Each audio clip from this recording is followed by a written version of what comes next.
মেয়েরা হাইজ অবস্থায় কোরআন পড়তে পারবে কি? এটা একটা বিতর্কিত মাসালা। কেউ কেউ বলেছে পড়তে পারবে, কেউ কেউ বলেছে পড়তে পারবে না। যারা বলেছে পড়তে পারবে তাদের দলিল কি? তাদের দলিল হচ্ছে মুমিন কোনো সময় অপবিত্র, প্রকৃত অর্থে অপবিত্র হয় না।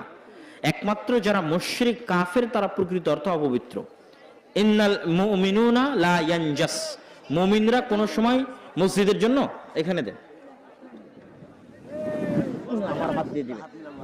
বসেন বসেন, অধৈর্য হয়ে গেলে কেন, বসেন। জি, আপনারা সবাই ঠান্ডা মাথায় মসজিদের এই যে স্টেজের সামনে এসে হোক, আপনাদের মাধ্যমে এগেলে হোক, দানে অংশগ্রহণ করবেন। তো মুমিনরা কোনো সময় অপবিত্র হয় না।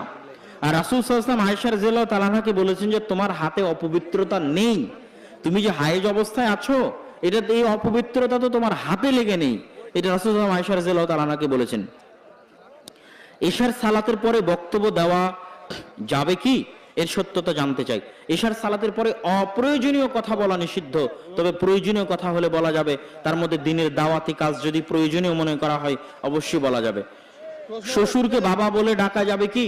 সম্মানার্থে বাবা বলে ডাকা যাবে, তবে প্রকৃত বাবা বলা যাবে না, তথা কাগজে কলমে সকল জায়গায় প্রকৃত বাবা বলার অপশন নেই। শায়েখ, আমার প্রশ্ন হচ্ছে কবরস্থান কি ইট দিয়ে বাধাই করা যাবে? কবরস্থানের সীমানা নির্ধারণ করা যেতে পারে, কিন্তু নির্দিষ্ট কবর ইট দিয়ে বাধাই করা যাবে না। কিন্তু একটা বিশাল কবরস্থানের জমির সীমানা নির্ধারণ করা যেতে পারে, তবে নির্দিষ্ট কবর ইট দিয়ে বাধাই করা